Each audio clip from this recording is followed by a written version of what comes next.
Selamat datang di Ermo TV.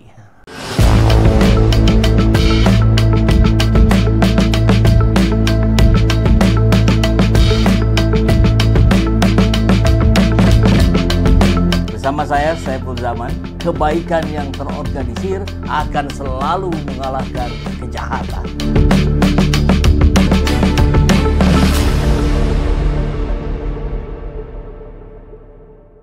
Jadi, dalam pandangan Susno Duaji, laboratorium forensik Bareskrim hari ini canggihnya luar biasa gitu. Sampai nggak kalah dari Amerika, sampai negara-negara luar pun belajar dari Indonesia. Nah, ini menarik nih. Nah, berarti langkah yang seharusnya kemudian dilakukan oleh Bareskrim adalah menceritakan itu. Wahai rakyat, masyarakat, ini loh, pengujian kita ini bukan sekedar diraba, dicium, diterawang, itu mengecek uang ya, keaslian uang.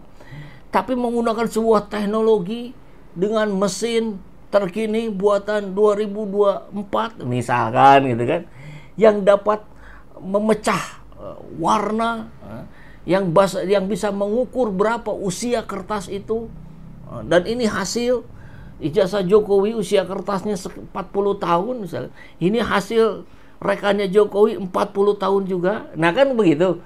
Fontnya begini dan seterusnya. Saya kira konferensi pers kemarin itu akan jauh lebih efektif dibandingkan tanpa penjelasan seperti yang Susno Duaji sampaikan ini. Jadi menarik nih penyampaian Susno Duaji. Mesti segera di follow up oleh Bareskrim dan kemudian disampaikan. Kalau tidak mau ngecek ulang gitu nih pertimbangannya, sampaikan ulang gitu. Dan yang pasti tentu adalah ijazah aslinya diperlihatkan. Kan itu yang diminta gitu. Ada memang foto ketika disampaikan kecil gitu ya di layar saat konferensi pers itu, cuman ya itu sekilas sih memang sama dengan apa yang diposting oleh Sandi Utama. Saya tidak memihak di sini, tidak memihak sini. Saya pakai kacamata hukum, yaitu selaku mantan penyidik.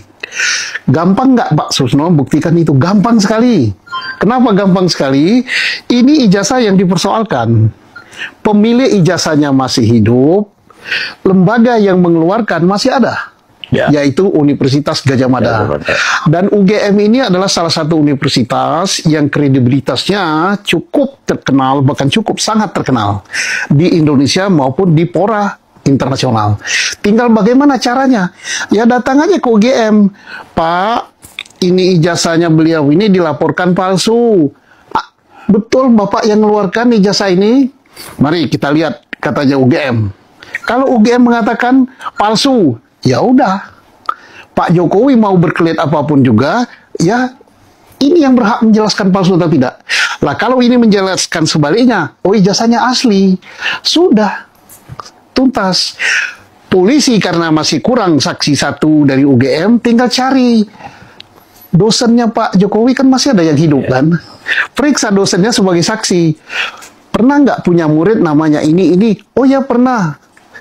Saya ngajar mata pelajaran ini, oke. Tidak cukup dengan itu saja, tanya teman seangkatannya, Liting 85 kalau nggak salah ya. Kamu Liting 85, pernah nggak punya teman namanya ini? Joko Widodo, kelahiran di Solo tahun sekian-sekian. Oh ya, betul teman saya. Tamat nggak dia? Tamat tahun ini. Oke, sudah cukup buktinya itu semua cukup. Ya. Mau apa lagi gitu? Apa lagi? Kalau nah kemudian ini sangat erat kaitannya dengan perkara yang dilaporkan Pak Jokowi. Kalau seandainya ijazah ini terbukti palsu, UGM mengatakan kami tidak mengeluarkan itu, ini bukan mahasiswa kami dan sebagainya, maka laporan Pak Jokowi di Polda Metro Jaya jadi gugur. Tidak bisa dikatakan mencemarkan nama baik, memang palsu. Tapi kalau ini asli, maka laporan Pak Jokowi ini apa yang diputuskan oleh Markas Besar Kepolisian Negara Bareskrim keluar SP3 ini sebagai alat bukti untuk perkara pencemaran nama baik. Ya gampang sekali kan? Ya. Nah, tapi kan ada yang katakan perlu dilaporan dan apa enggak. Ya perlu silakan dilaborat, kan tidak perlu, tapi tidak perlu kita terlalu sibuk dengan dilaborat. Yang ngeluarkan kok. Yang ngeluarkan ini lah dilaborat itu paling membandingkan antara ijazah Pak Jokowi dengan ijazah lain yang dikeluarkan oleh UGM pada tahun 85. Oh ternyata identik, selesai.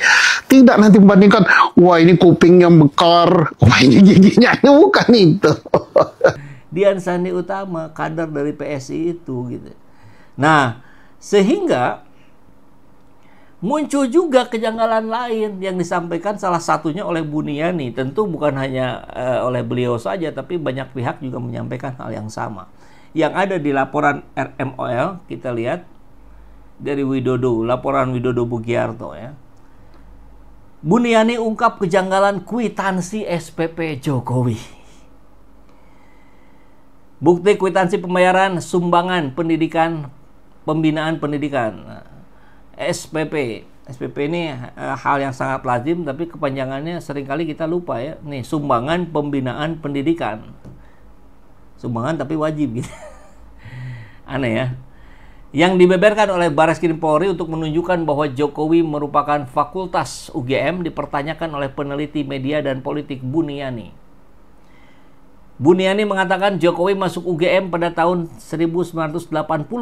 Artinya dia mulai kuliah semester 1 sekitar bulan Juli Agustus, betul ya. Biasa pendaftaran kan di bulan-bulan ini nih, Mei Juni gitu ya. Perkuliahan di bulan Juli Agustus. Artinya dia bayar SPP semester 1 berarti ya di bulan Juli Agustus 80 pas masuk. Semester 2 itu di bulan Januari 81. Semester 3 dibayar Juli atau Agustus 81, semester 4 dibayar sekitar Januari 82. Nah, coba perhatikan kwitansi bukti Bareskrim. Bayar SPP pada bulan Januari 82 harusnya untuk semester 4 berarti kan kalau hitungan tadi. Nah, ini untuk semester 2. Maka pertanyaannya, apa Jokowi begitu masuk langsung istirahat atau tidak kuliah 2 semester berturut-turut pada Januari 82? Dan dia baru semester 2, bukan semester 4. Kata Buniani yang dikutip dari akun Facebooknya Minggu. Minggu itu hari ini ya, 25 Mei. Benar juga ya. Jadi harusnya Januari 82 itu bayar untuk semester 4. Nah, ini buktinya untuk bayar semester 2. Tapi kan janggalnya bukan hanya ini, banyak. Data dari Bareskrim ini sangat membingungkan dan janggal. Mungkin ada yang bisa menjelaskan? Oke, alat secanggih apapun hasilnya akan tetap mengikuti maunya si pengguna karena dipakai maybe. Semoga pemalsu ijazah dan pemalsu uang beserta ternaknya dihukum berat seberat-beratnya. Amin. Alatnya canggih tapi mentalnya yang nggak canggih. Oke, kalau bicaranya masalah pengujian, maka biar tidak gaduh, harus ada pihak yang bersengketa biar nggak saling merasa benar. Harus ada pihak yang tidak bersengketa mungkin maksudnya ya, artinya pihak independen. Bagus juga itu ya. Nah, salah satu tanda penyetoran itu atas nama Jokowi ya, pada Januari 82 begitu katanya. Meski begitu, Bareskrim tidak menampilkan foto dokumen ijazah asli Jokowi, melainkan hanya foto momen penyerahan ijazah yang dikatakan asli oleh kuasa hukum Jokowi ke Bareskrim. Nah, yang tak kalah hebat, sahabat, ini netizen langsung mencari tahu gitu. Nah, ini postingan dari Maria. Ya Allah, dasar netizen, gercep banget dapat info siapa sosok yang memberi pernyataan hasil uji digital forensik dari Puslap 4 Bareskrim tentang status ijazah Jokowi.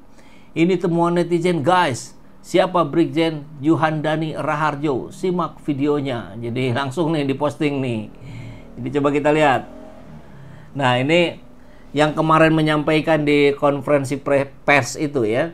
Direktur Tindak Pidana Umum Dirtipidum Bareskrim Polri.